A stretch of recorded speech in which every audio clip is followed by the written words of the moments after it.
भारत के विभाजन का बाल्कन प्लान किसकी उपज थी? पीएससी 2016 का क्वेश्चन है ये। भारत के विभाजन का बाल्कन प्लान किसकी उपज थी? कुल मिला के बाल्कन प्लान, कुल मिला के माउंटबेटन योजना किसकी उपज थी? माउंटबेटन की। समझ रहे हो ना? उसमें याद रखना कि बाल्कन प्लान है क्या आपका? माउंटबेटन योजना है। और माउंटबेटन योजना लेके किसने आया था? माउंटबेटन ने लेके आए थे। तो उपज किसकी कहलाई? वो माउंटबेटन की कहलाई। तो दोनों तीनों चीज़ें जो पेपर में आए हैं सवाल, वो इस टाइप से एक सवाल आ चुका है, इसलिए मैंने आपको ये सारी चीज़ें बताया हूँ। ठीक, चलिए आगे बढ़ेंगे आज हम लोग यहाँ से। इसके पहले की क्लास में हम लोगों ने दो बात जाना था। जो माउंटबेटन योजना, जो बाल्कन प्लान आया था, उस प्लान को जैसे ही भारत में पेश किया गया 3 जून 1900, तब उसको आप देखेंगे कि उसके लिए दिल्ली में एक राष्ट्रीय कांग्रेस समिति की एक क्या बुलाई गई थी? समिति बुलाई गई थी। डेट बताएंगे कब आई थी? 14 जून 1947 को एक क्या बुलाया गया था? बैठक बुलाई गई थी। अखिल भारतीय राष्ट्रीय कांग्रेस समिति की एक बैठक बुलाई गई। इस समिति जो कि कहाँ पे हुई थी? ये बैठक आपकी दिल्ली में हुई थी। इस दिल्ली की बैठक में आप जानते हैं भारत के विभाजन का प्रस्ताव किसने पेश किया था? गोविंद बल्लभ पंत का नाम बहुत अच्छे से ध्यान रखना, ये पेपर में आएगा। गोविंद बल्लभ पंत ने, आप जानते हैं वल्लभ पंत ने भारत के विभाजन का जो प्लान था, भारत के विभाजन का जो प्रस्ताव था, उसको पेश किया था। इसी के पक्ष में, विपक्ष में बहुत सारे लोगों ने क्या किया था? इसमें वोटिंग की। आमतौर पे आप देखेंगे, हम इसको आगे बढ़ाएंगे अब, आमतौर पे सहमति हुई कांग्रेस की, मुस्लिम लीग की, इन सभी लोगों की सहमति हुई, मंजूरी दिए। और मंजूरी देने के बाद आप जानते हैं इस 14 जून 1947 को ही एक प्रस्ताव पारित कर दिया कि भैया ठीक है, जो माउंटबेटन ने जो योजना लेके आए हैं उसको हम मानने को तैयार हैं। अब जो प्रस्ताव पास हुआ था उसमें क्या बातें थी? सीधी सीधी बात कही गई थी, भारत और पाकिस्तान नाम के 2 देश बनेंगे, पहली बात। दूसरी बात कह दिया गया कि जो रियासतें रहेंगी वो रियासतों को स्वतंत्रता होगी कि भैया वो भारत में चले जाएं या पाकिस्तान में चले जाएं। दोनों देश के लिए अलग अलग संविधान सभाएं होंगी। कुछ इस प्रकार की बातें उन्होंने बताया। और सीधे सीधे ये भी बोल दिया कि जो राष्ट्रमंडल देश होंगे, उस राष्ट्रमंडल देश में जो भारत हमारा शामिल है, इस राष्ट्रमंडल देश में जब चाहे पाकिस्तान हो या भारत हो, इससे छुटकारा पा सकता है या इससे अलग हो सकता है। ये सारी बातें बताई गई। कॉमनवेल्थ जो स्टेट की कंट्रियां होती हैं, राष्ट्रमंडल देश आप समझते हैं क्या होता है? ऐसे देश जहां पे कभी ना काल अंग्रेजों का शासन था और बाद में वो देश क्या हो गए? स्वतंत्र हो गए। वो सभी देश कहलाते हैं आपके राष्ट्रमंडल देश। ऐसे आपके 54-55 देश हैं, 54 देश हैं आपके जो राष्ट्रमंडल देश हैं। इनमें से हमारा भारत भी है। और इस भारत ने मई 1949 में आप जानते हैं राष्ट्रमंडल देश की क्या ली थी? सदस्यता ली थी।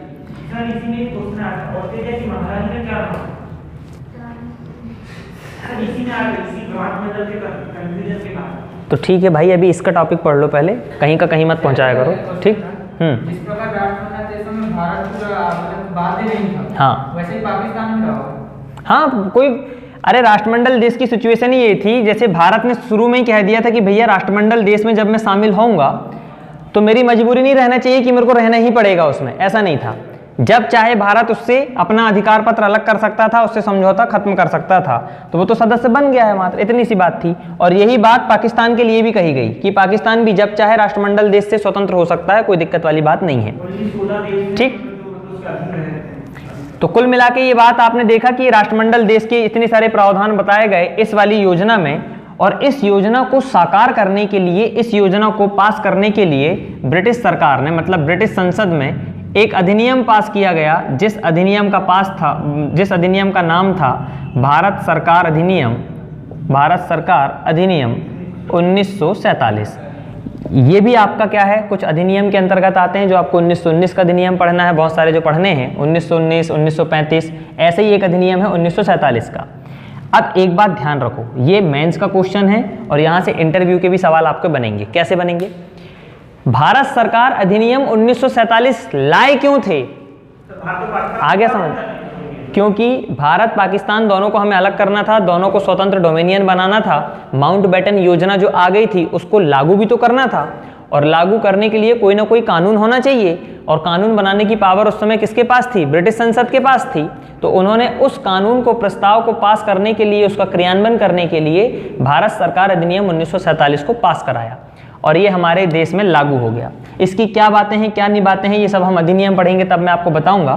केवल इतनी बातें बस ध्यान रख लो, इस अधिनियम के माध्यम से ही भारत और पाकिस्तान दोनों को अलग अलग स्वतंत्र डोमेनियन बना दिया गया। दोनों देश की अलग अलग संविधान सभाएं हो गई। दोनों देश के लिए कह दिया गया कि प्रत्येक देश के लिए अलग से प्रधानमंत्री होगा और प्रत्येक देश के लिए अलग से गवर्नर होगा। इसी आधार पे आप देखेंगे भारत का जो प्रथम गवर्नर जनरल बना वो माउंट बैटन बन गया और पंडित जवाहरलाल नेहरू प्रधानमंत्री बन गए। पाकिस्तान के लिए मोहम्मद अली जिन्ना प्रथम गवर्नर जनरल हो गए और लियाकत अली खां वहाँ के क्या बन गए? प्रधानमंत्री बन गए। इसके साथ साथ जो रियासतें थीं आपकी, उन रियासतों को भी ये बात कहा गया कि आप भारत में शामिल हो जाओ, नहीं तो पाकिस्तान में शामिल हो जाओ, लगे तो स्वतंत्र हो जाओ, तुम्हें जैसे चाहे वैसे रह लो, कोई दिक्कत वाली बात नहीं थी। और ये सारी बात इस अधिनियम के माध्यम से कह दी गई। भारत और पाकिस्तान अलग हो गए। 15 अगस्त 1947 को आप जानते हैं हमारा भारत पूर्ण रूप से स्वतंत्र हो गया इस दिन। और एक दिन पहले 14 अगस्त को ही पाकिस्तान को कुछ ज़्यादा ही जल्दी थी, तो एक दिन पहले ही इसने क्या कर लिया? अपनी स्वतंत्रता दिवस मना लिया। ऐसे करके भारत और आपका ये अलग अलग हो गया। अब जब इसके आगे बढ़ेंगे तो यहाँ से जो आपकी बनेगी कहानी, अब हर चीज़ में आपका नाम आएगा स्वतंत्र भारत का। अभी तक स्वतंत्र भारत नहीं था, अब आएगा स्वतंत्र भारत का। स्वतंत्र भारत के पहली अंतरिम सरकार में कौन था, कौन नहीं था, तो वो स्वतंत्र भारत की बात हो गई। और ये भारत की पहली अंतरिम सरकार थी, ये स्वतंत्र भारत की अंतिम सरकार। ठीक है, चलिए 2-3 बातें यहाँ पे लिख लीजिए फटाफट, फिर इसके आगे बढ़ेंगे। लिखिए, कल कहाँ तक लिख लिए थे आप लोगों ने? भारत पाकिस्तान का विभाजन हो गया, ठीक है ना। चलिए लिखेंगे, 14 जून 1947 को लिखो तो 14 जून 1947 को पास कराए गए प्रस्ताव को लागू करने के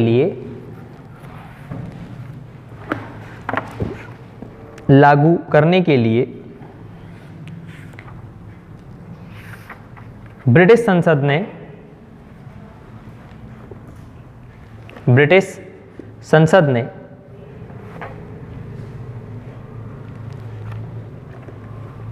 भारत सरकार, इसी को लिख लेना, भारत स्वतंत्रता अधिनियम भी बोलते हैं इसको, ठीक है ना। भारत सरकार अधिनियम ब्रैकेट में लिख सकते हैं, भारत स्वतंत्रता अधिनियम 1947 को पास कराया।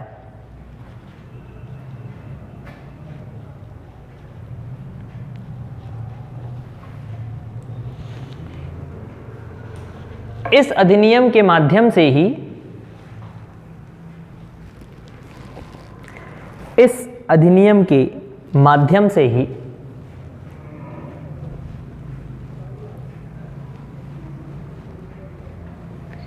भारत और पाकिस्तान दोनों स्वतंत्र डोमेनियन स्टेट बने।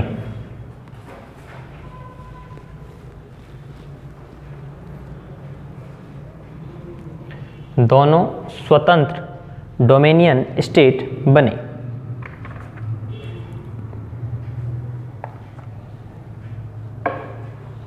ठीक है, अब एक छोटी सी हेडिंग डाल के और लिख लीजिए, भारत स्वतंत्रता अधिनियम 1947 की कुछ मुख्य बातें जो आपको आगे काम पड़ेंगी। भारत स्वतंत्रता अधिनियम 1947 की कुछ मुख्य बातें।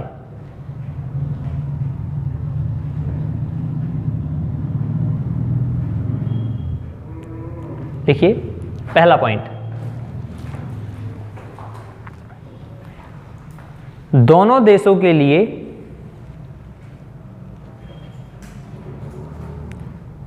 अपनी अपनी संविधान सभा होगी।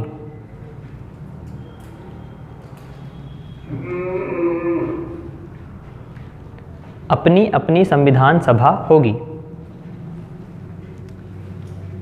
और संविधान के बनने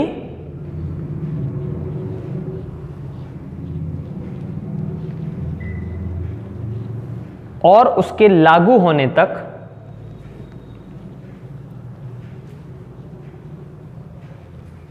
संविधान के बनने और उसके लागू होने तक यही संविधान सभा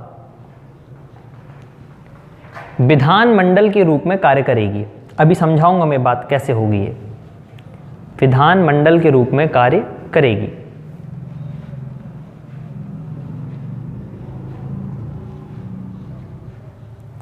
ठीक, इसमें एक इंपॉर्टेंट बात नोट करके लिख लेना, जो शायद बहुत कम किताबों में मिलता है।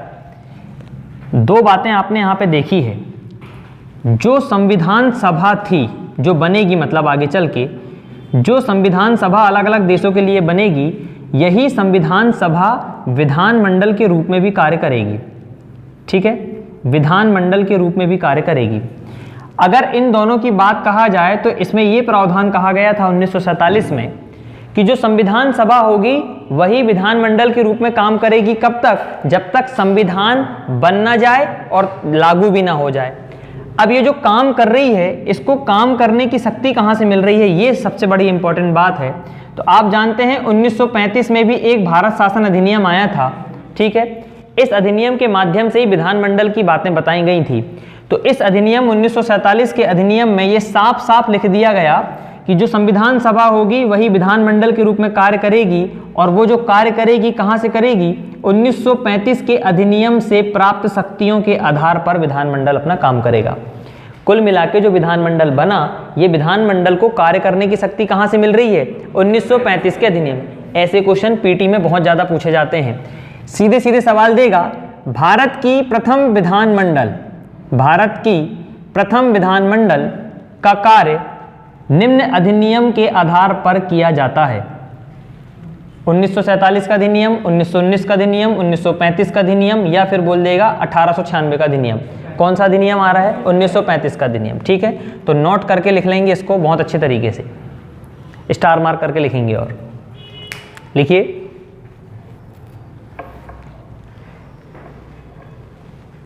यह विधानमंडल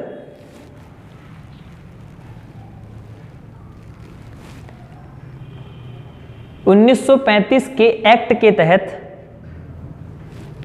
कार्य करेगी। यह विधानमंडल 1935 के एक्ट के तहत कार्य करेगी। ठीक है, ये बात इंपॉर्टेंट है, इसको ध्यान रखेंगे। अगला एक छोटा सा पॉइंट और लिख लीजिए। देशी रियासतों को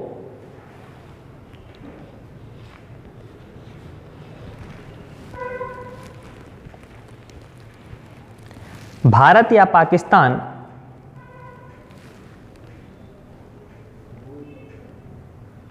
किसी भी देश में शामिल होने की छूट होगी।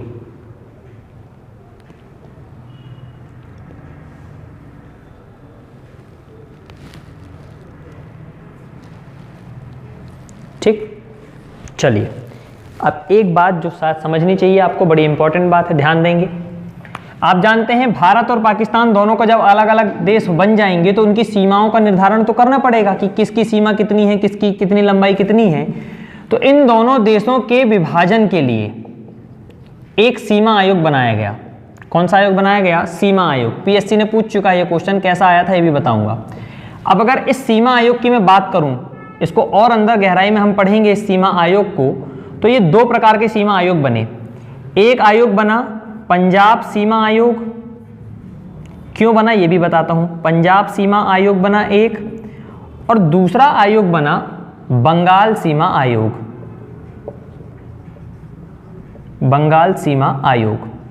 आप जानते हो पाकिस्तान, अगर ये भारत का नक्शा अगर ऐसा है, ये भारत का नक्शा है हमारा, ऐसा ऐसा ये भारत का हमारा ये नक्शा है, तो पाकिस्तान कहाँ है? यहाँ है।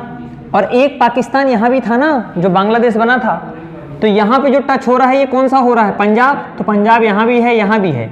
यहाँ पे बंगाल, तो बंगाल यहाँ भी है और यहाँ पे भी है। इसीलिए दो आयोग बने, पंजाब सीमा आयोग और एक कौन सा बना? बंगाल सीमा आयोग। और इन दोनों आयोग का एक ही अध्यक्ष था जिसका नाम था सर रेडक्लिफ। नाम सुना होगा आपने रेडक्लिफ का। यही जो व्यक्ति था जो बना था आपका क्या, इस सीमा आयोग का अधिकारी, इस सीमा आयोग का अध्यक्ष। यही सवाल आपसे पीएससी में पूछ चुका है। सवाल आया था कुछ इस प्रकार का, भारत पाकिस्तान के मध्य सीमा निर्धारण के लिए गठित सीमा आयोग का अध्यक्ष कौन था। ऐसा सवाल आ चुका है 2014 पीएससी में, तो याद रखना ऐसा सवाल बन चुका है। ठीक है, तो लिख लीजिए अगला प्रावधान। एक एक बातें बस ध्यान रखते चलेंगे तो ऑटोमेटिक दिक्कत वाली बात नहीं है। लिखिए, दोनों देशों की सीमा का निर्धारण करने के लिए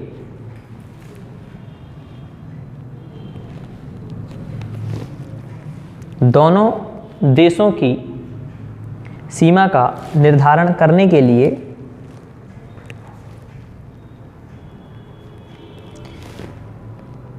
एक सीमा आयोग का गठन किया गया।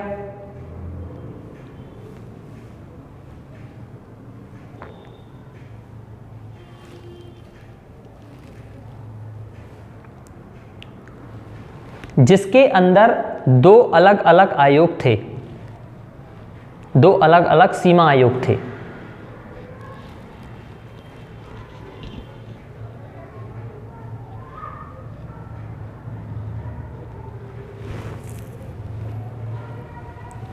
लिख लीजिए, एक पंजाब सीमा आयोग और दूसरा बंगाल सीमा आयोग।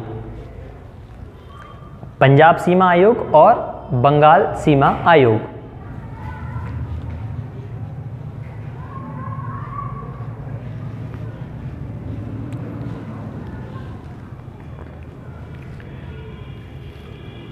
इस सीमा आयोग के अध्यक्ष सर रेडक्लिफ थे। स्टार मार्क कर लेंगे इसको, ठीक है।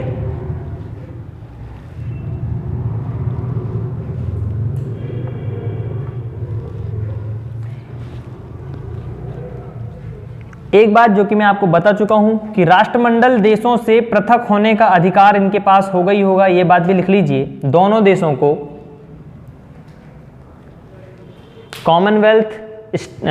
कॉमनवेल्थ कंट्री या राष्ट्रमंडल देशों से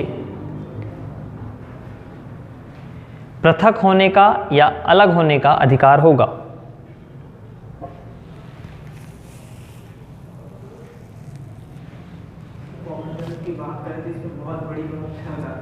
अब देखो, एक एक चीजें के अंदर बहुत सारी चीजें हैं।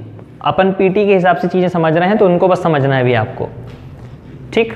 अब एक बात और देखेंगे यहाँ पे, प्रीलिम्स में आपको चीजें वही पढ़ना चाहिए जो उसके काम की है। अंदर घुसते जाओगे, जितना घुसते जाओगे निकल नहीं पाओगे फिर कभी, समझ में आया ना, ऐसा रहता है। तो मेंस के लिए पढ़ते हैं उनको सब। अब ये भारत का नक्शा देखेंगे पहले।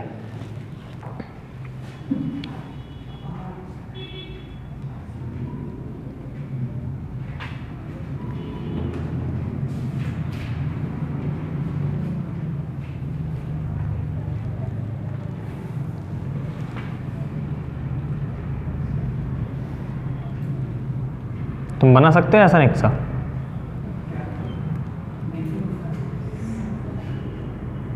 एक बार में वो भी मिटाने की भी आवश्यकता नहीं पड़ी, बना सकते हो, तुम बना सकते हो ऐसा नक्शा। क्या बनेगा नक्शा तुम लोगों से? चलो देखो, अब अगर ये इसकी बात करें हम भारत के नक्शे की, तो कौन कौन से क्षेत्र पाकिस्तान में शामिल हुए, जिससे एक क्वेश्चन बनता है बार बार। अगर मैं देखूं तो यहां पे जो बंगाल वाला क्षेत्र है, इसको हम क्या कहते थे? पूर्वी बंगाल बोलते थे। ये पूर्वी बंगाल है।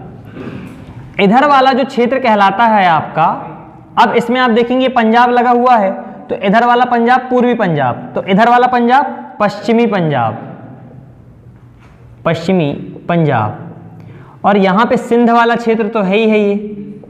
इसी के साथ साथ बलूचिस्तान वाला क्षेत्र है। बलूचिस्तान ना कह के आप इसको कैसे कहेंगे? देखिए, जैसे हमारा ये उत्तर पूर्व वाला क्षेत्र है, ऐसे ही उत्तर पश्चिम वाला क्षेत्र है।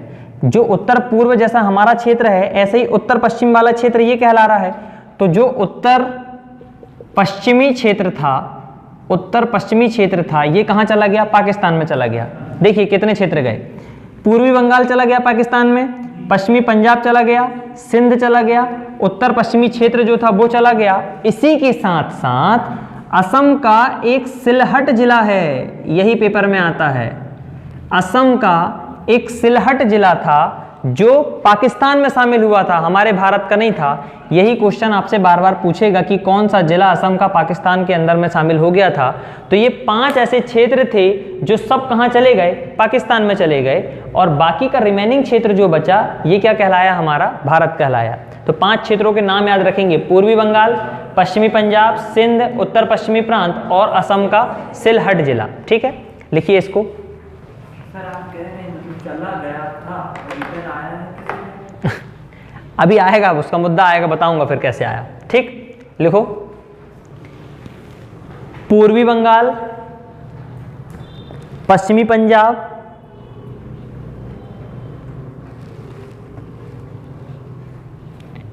सिंध प्रांत,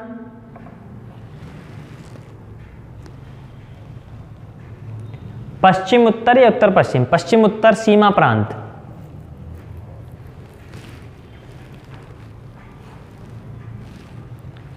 और असम का सिलहट जिला।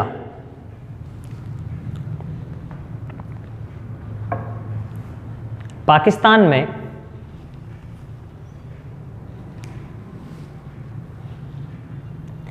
तथा शेष भाग भारत में सम्मिलित होना था। ये सारी बातें 1947 के अधिनियम में लिखी हुई हैं। ठीक है,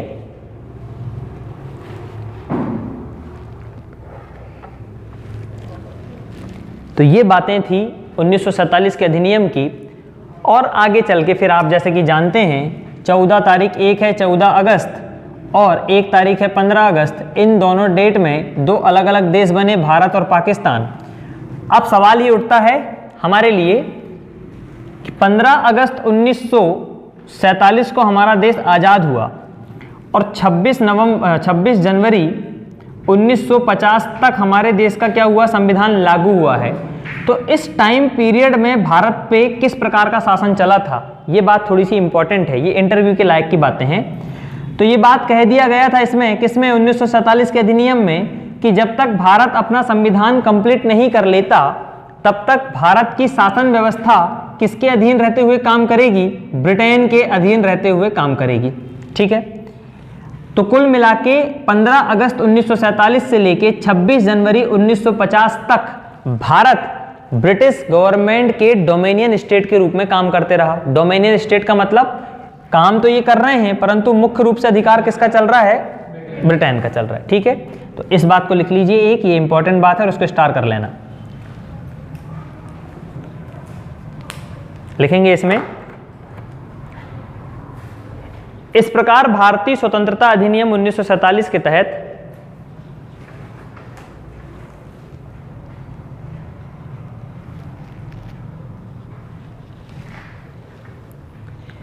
क्रमशः 14 एवं 15 अगस्त 1947 को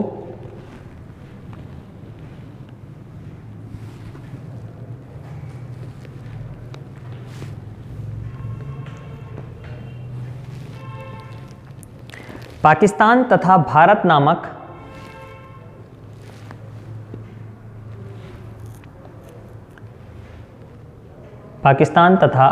नामक 2 डोमेनियन राज्यों का गठन किया गया। ये सारी चीज़ें पाकिस्तान पे भी लागू हैं। ठीक है, पाकिस्तान 1956 तक ब्रिटिश गवर्नमेंट का डोमेनियन स्टेट रहा। नामक 2 डोमेनियन राज्यों का गठन किया गया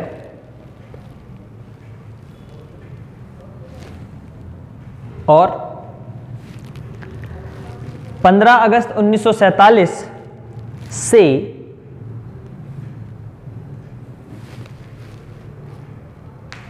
26 जनवरी 1950 तक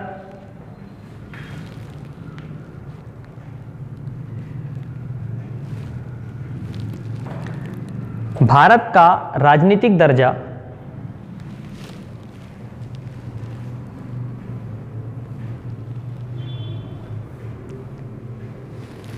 ब्रिटिश राष्ट्रकूल के ब्रिटिश राष्ट्रकुल के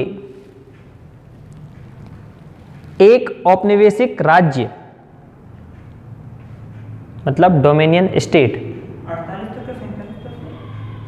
48 से अरे 15 अगस्त 1947 से लेकर 26 जनवरी 1950 तक ना, 48 कहाँ से आ गया? 15 अगस्त 1947 से लेके 26 जनवरी 1950 तक ब्रिटिश राष्ट्रकुल के नाम पे ये करता रहा, ठीक है ना, मतलब एक डोमिनियन स्टेट के रूप में रहा। फिर से बोलूं सेंटेंस एक बार।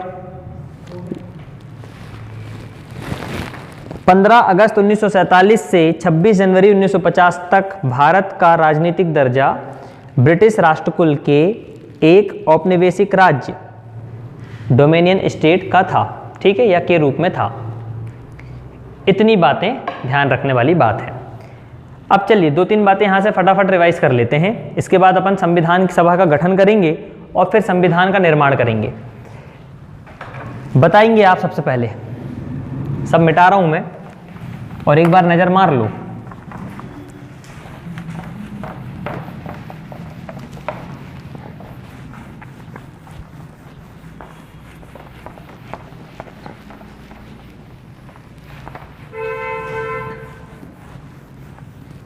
चलो बताओ शिवानी, पाकिस्तान के पहले प्रधानमंत्री कौन थे?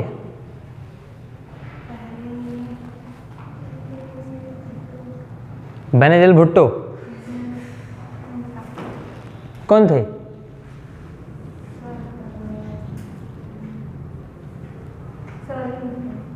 कौन सी भुट्टो? देख लो, मैं शक्ल देख के बता सकता हूँ कि किसको पता है किसको नहीं पता। एक तो ये ड्रेस अच्छी नहीं लगती। क्यों? पाकिस्तान का पहला प्रधानमंत्री कौन था? प्रधानमंत्री याद नहीं है, राष्ट्रपिता याद है। राष्ट्रपिता कौन था? मोहम्मद अली। तो बताओ पाकिस्तान का पहला गवर्नर जनरल कौन था? वो भी वही था। और प्रधानमंत्री? प्रधानमंत्री लियाकत अली खान कौन था? आ गया याद? और भारत का? क्या? वो तो प्रधानमंत्री था। मैं तो वायसराय के बारे में पूछ रहा हूँ, मतलब गवर्नर जनरल के बारे में पूछ रहा हूँ। देख के क्यों बता रहे हो? है वही पद, बस नाम बदल गए थे। पहले वायसराय था, फिर बाद में गवर्नर जनरल बन गए वो, ठीक है, वही पद था वो। 1897 में क्रांति हुई, लार्ड कैनिंग उसमें गवर्नर उसमें समाप्त हो गई, कंपनी समाप्त, तो गवर्नर पद भी समाप्त। जैसे जैसे लार्ड वायसराय और राष्ट्रपति का पद चालू किया। उसके बाद जो कंटिन्यू चलते थे गवर्नर जनरल, जब यहाँ पर मतलब भारत आजाद हुआ तब जाके एक ही पद भारतीयों के लिए हुआ था। हाँ सर, मतलब लार्ड कैनिंग अरे तुम लोग इतने टेंशन लेते हो, मेरे को एक बात समझ नहीं आती। सुनो मेरी बात सुनो, जो बीच बीच में अधिनियम आए थे आपके, और 1857 का नियम नहीं है वो, कौन कह रहा है? 1858 का अधिनियम है। 1 नवंबर 1858 कुछ भी पेलते रहते हो जबरदस्ती। 1 नवंबर से 1858 1858 में एक अधिनियम पास हुआ और हर बार बदले हैं। तुम जिसको आज वायसराय कह रहे हो, पहले वो सम्राट के रूप में भी काम करते थे, अलग अलग रूप में काम करते थे। अब सुनो, जो पहले वायसराय था, बोल दिया गया कि भैया अब जो वायसराय होगा वो वायसराय के नाम से नहीं जाना जाएगा, वो अब बन जाएगा आपका गवर्नर जनरल। तो जो अंतिम वायसराय होता है वही पहला गवर्नर जनरल बन जाता है।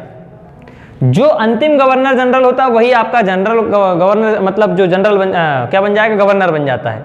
तो ये वो अधिनियम की बातें हैं, छोटी छोटी बातें, इतनी टेंशन क्यों लेते हो तुम? अभी इतिहास पढ़ लोगे तो सब समझ में आ जाएगी, कहाँ बन गया, कैसा बन गया, क्या बन गया। टेंशन में जाते हो तुम, हार्ट अटैक मत आ जाना। तो वही नाम परिवर्तित हुआ, व्यक्ति वही है वो, और कुछ नहीं है, बस नाम परिवर्तित होते गए हैं उनके। चलिए आगे देखेंगे अपन लोग भारतीय संविधान का निर्माण। हेडिंग डालेंगे भारतीय संविधान का निर्माण कैसे हुआ।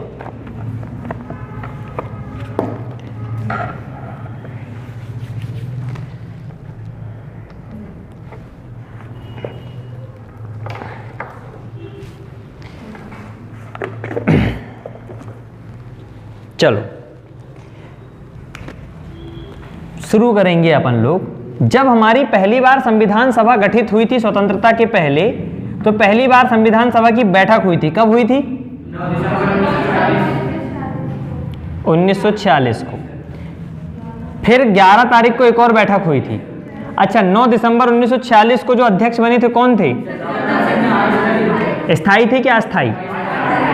फिर 11 दिसंबर 1946 को जस्ट 2 दिन बाद एक और बैठक हुई।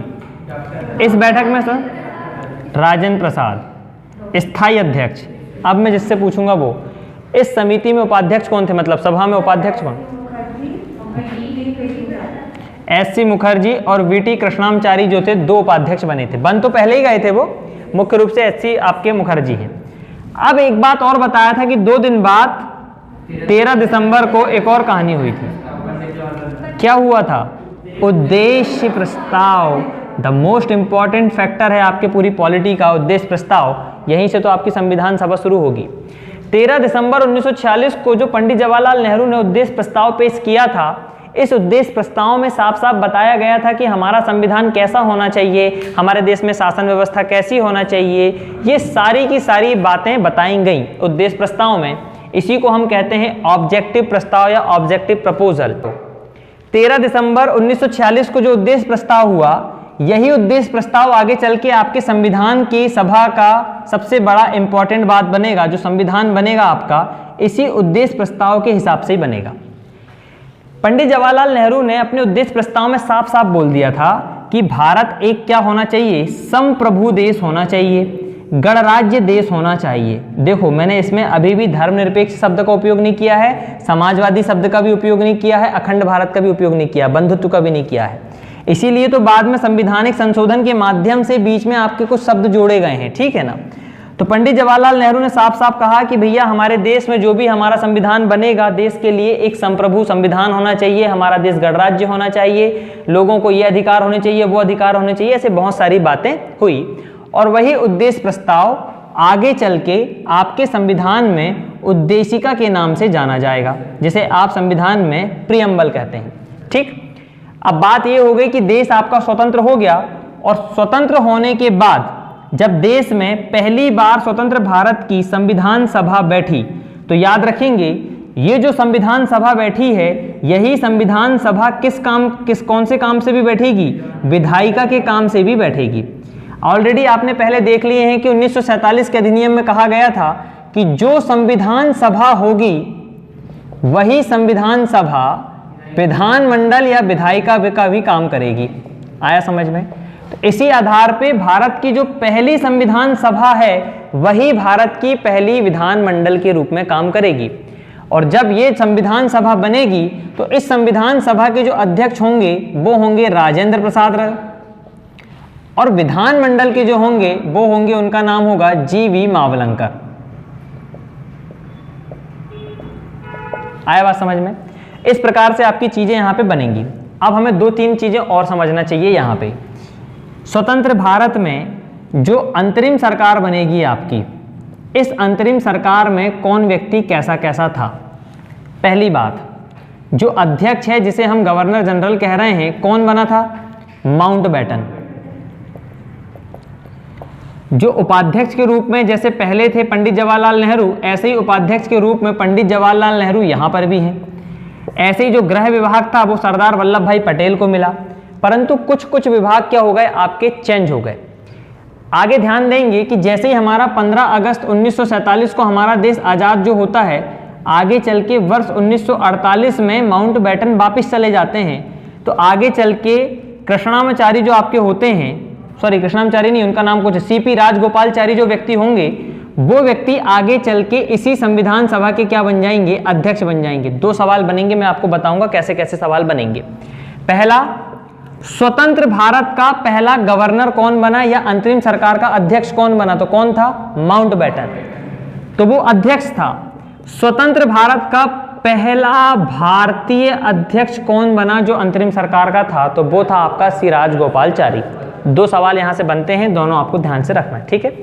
चलिए लिखिए, लिखेंगे इसमें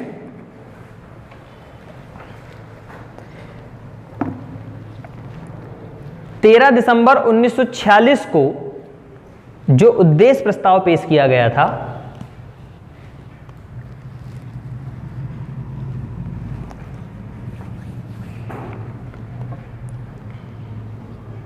इसी उद्देश्य प्रस्ताव के आधार पर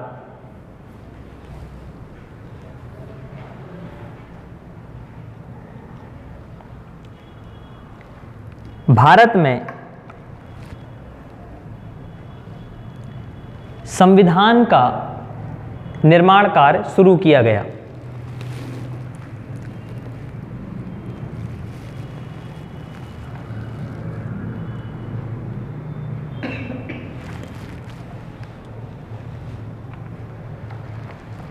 ठीक,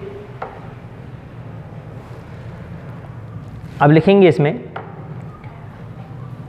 स्वतंत्र भारत की अंतरिम सरकार के प्रमुख व्यक्ति, स्वतंत्र भारत की अंतरिम सरकार के प्रमुख व्यक्ति।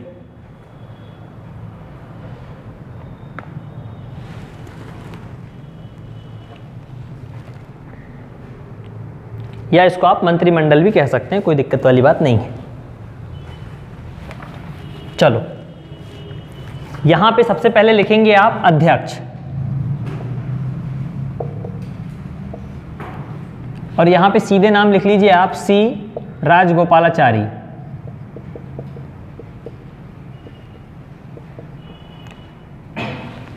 मैं बोलते जा रहा हूं, अब लिखते जाना, ठीक है। सी मतलब चक्रवर्ती होता, चक्रवर्ती राजगोपालाचारी अध्यक्ष थे। यहीं पे स्टार मार्क करके लिख लेंगे छोटा सा। शुरुआत में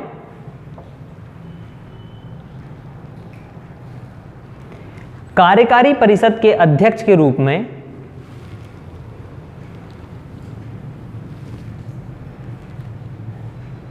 कार्यकारी अध्यक्ष के रूप में लॉर्ड माउंटबेटन को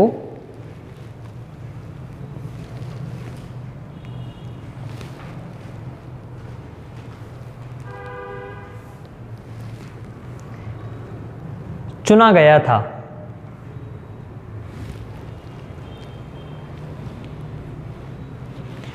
जो कि 15 अगस्त 1947 से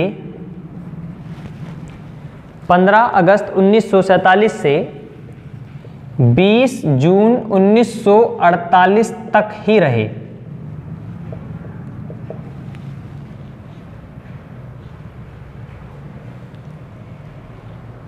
अगस्त 1947 से 20 जून 1948 तक ही रहे। इसके बाद राजगोपालाचारी को अध्यक्ष बनाया गया।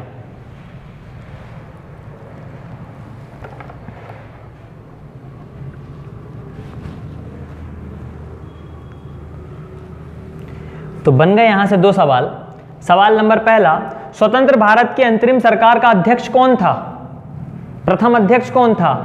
माउंटबेटन। अगर बोलेगा पहला और माउंटबेटन, अगर बोल दे कि स्वतंत्र भारत की अंतरिम सरकार का पहला भारतीय अध्यक्ष कौन था, तो कौन है? सी राजगोपालाचारी, चक्रवर्ती राजगोपालाचारी। दोनों क्वेश्चन पेपर में आ चुके हैं। एसआई में तो पता नहीं कितने बार आता है ये क्वेश्चन बार बार, ठीक है।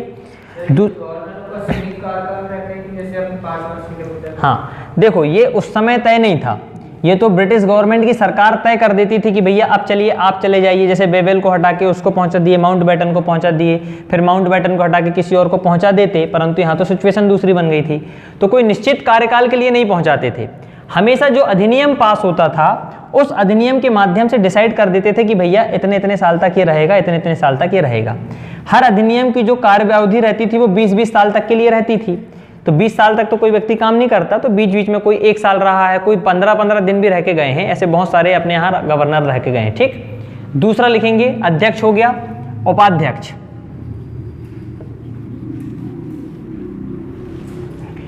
उपाध्यक्ष कौन रहा होगा? पंडित जवाहरलाल नेहरू। उपाध्यक्ष का मतलब कुल मिला के प्रधानमंत्री हैं ये एक प्रकार के।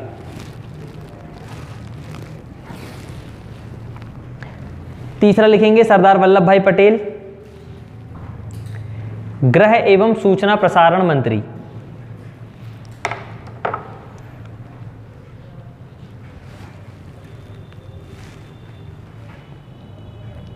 गृह विभाग, स्वतंत्र भारत का पहला गृह मंत्री कौन था? सरदार वल्लभ भाई पटेल। ऐसा ही 2017 में आया था ये वाला क्वेश्चन, ठीक। अगला लिखेंगे doctor Bhimrao Ambedkar, most important star mark करके लिखेंगे BR अंबेडकर।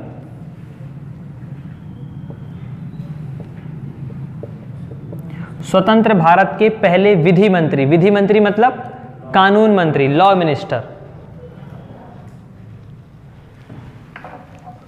भीमराव अंबेडकर जो बने स्वतंत्र भारत के पहले कानून मंत्री या विधि मंत्री बने। तीसरा लिखिए, वो अगला लिखिए सरदार बलदेव सिंह।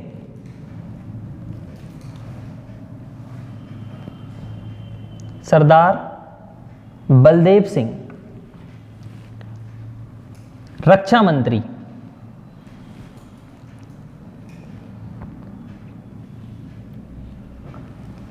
फिर लिखेंगे डॉक्टर राजेंद्र प्रसाद। ये सब पीटी में क्वेश्चन आने वाले हैं, इसलिए आपको लिखवा रहा हूं मैं ताकि याद रहना चाहिए, ठीक है ना, पूछते हैं पेपर में। डॉक्टर राजेंद्र प्रसाद बने थे स्वतंत्र भारत के पहले खाद्य एवं कृषि मंत्री, और कृषि मंत्री के नाम से सवाल जरूर पूछा जाता है। स्वतंत्र भारत के पहले कृषि मंत्री कौन थे? डॉक्टर राजेंद्र प्रसाद, ठीक। अगला लिखेंगे Maulana Abul Kalam Azad, the most important factor. Maulana Abul Kalam Azad.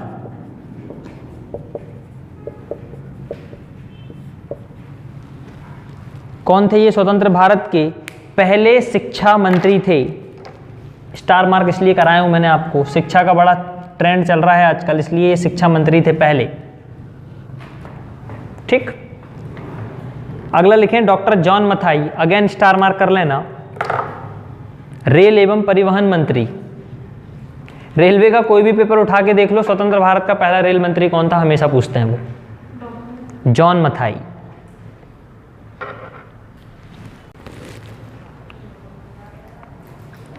तो ये कुछ इंपॉर्टेंट मंत्रालय थे जिनके नाम पेपर में आ चुके हैं, पूछे जाते हैं, तो ये कहानी आपको ध्यान में रहना चाहिए। अब देखो संविधान का गठन हुआ कैसे।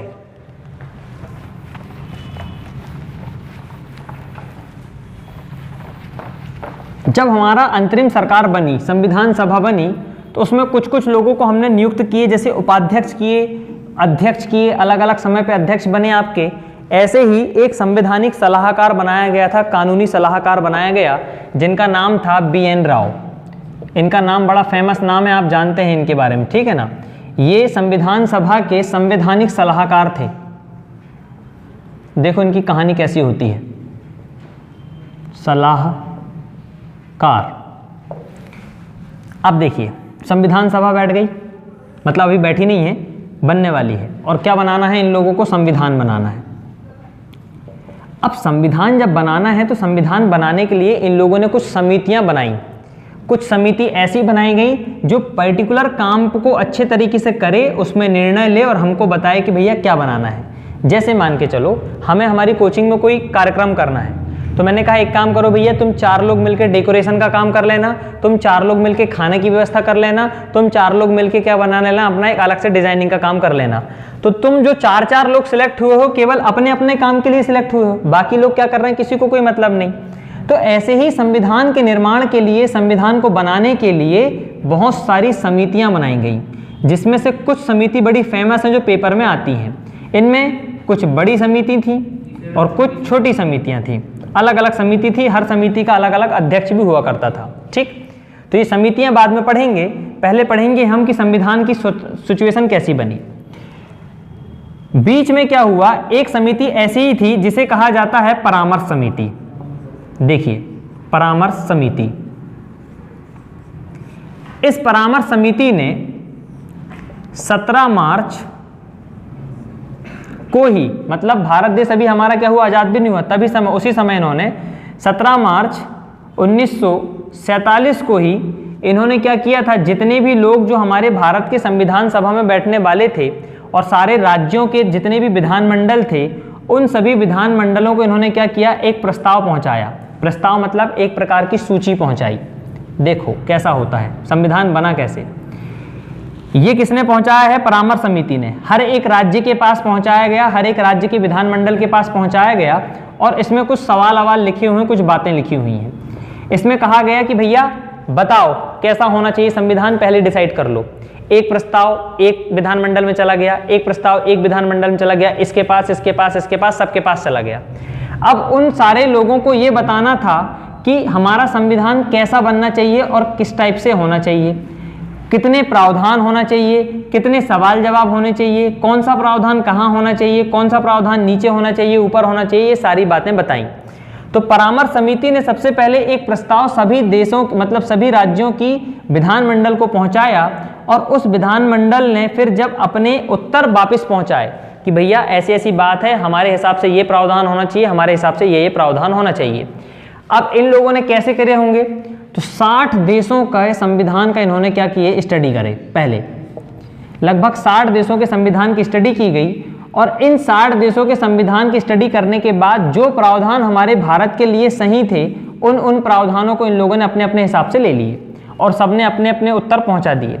परामर्श समिति ने जैसे ही सबके उत्तर आए उन सभी उत्तरों को बना दिया एक प्रकार का प्रस्ताव या रिपोर्ट बना दिया। इस रिपोर्ट को सबसे पहले संविधान सभा में पेश करने का काम किया था किसने? B.N. राव ने। यही सबसे ज्यादा क्वेश्चन आता है। कुल मिला के संविधान का पहला प्रारूप किसने बनाया था? B.N. राव ने ही बनाया था। यही क्वेश्चन आपसे पेपर में पूछा जाएगा।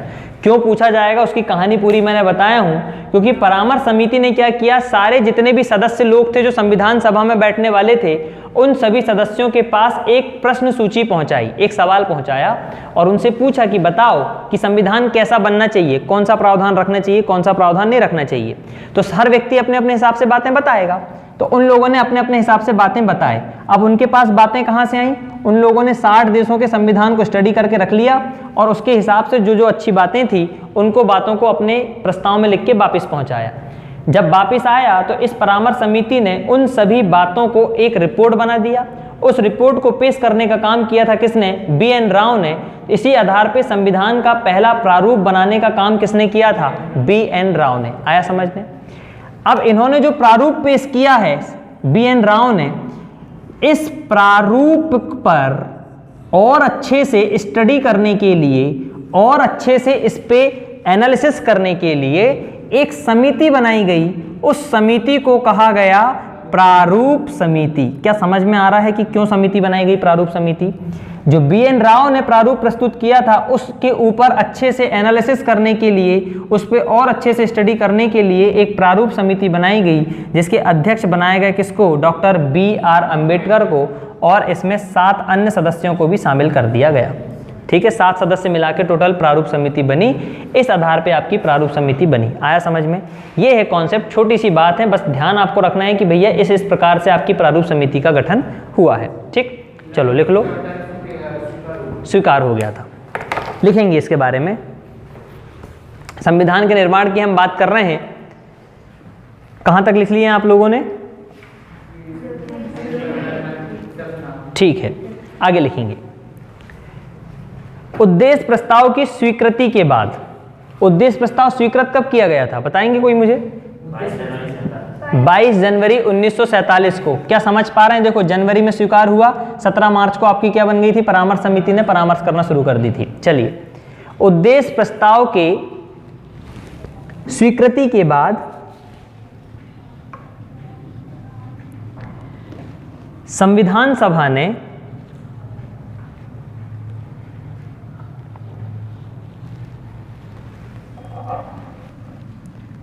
संविधान के निर्माण हेतु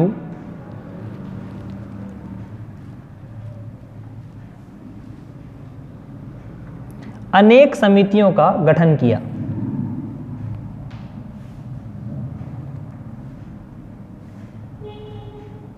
अनेक समितियों का गठन किया। ठीक,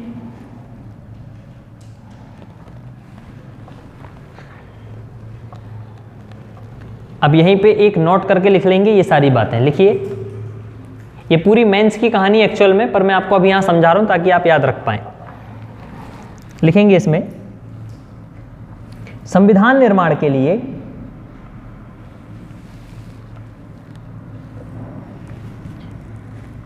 संविधान सभा की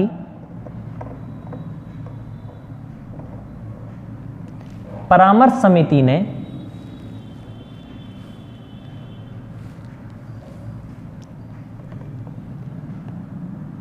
सर्वप्रथम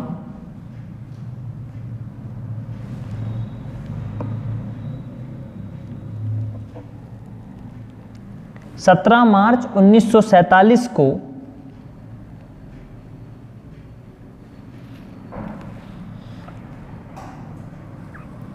केंद्रीय तथा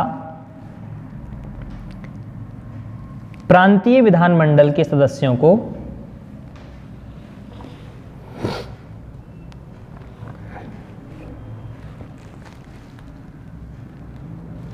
केंद्रीय तथा प्रांतीय विधानमंडल के सदस्यों को संविधान की प्रमुख विशेषताओं के संबंध में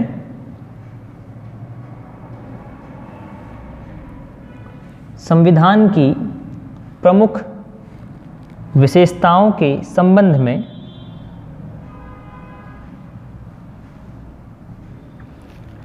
उनके विचार जानने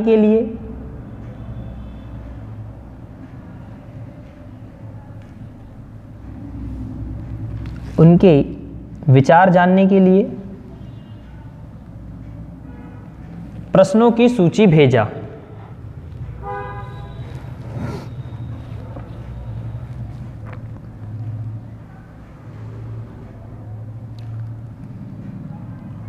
और साथ में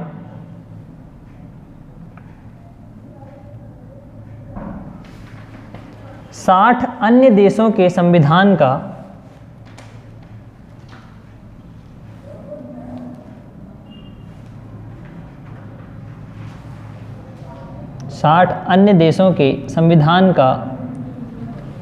तीन तीन प्रतियां भी पहुंचाई गई। तीन तीन प्रतियां मतलब तीन तीन कॉपियां उनकी, ठीक है, ताकि अच्छे से स्टडी कर लेना। तीन तीन प्रतियां भी पहुंचाई गई।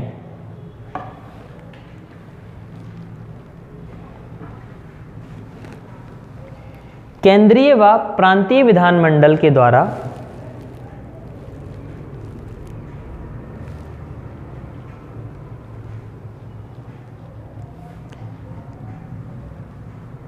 भेजे गए उत्तर के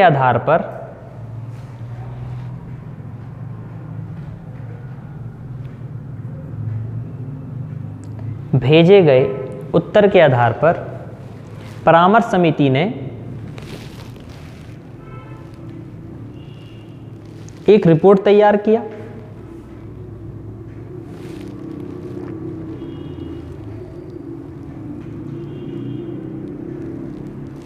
इस रिपोर्ट के आधार पर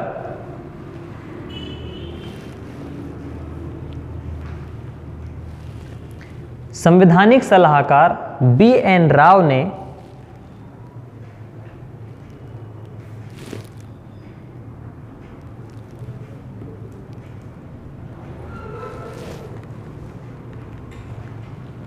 अक्टूबर 1947 में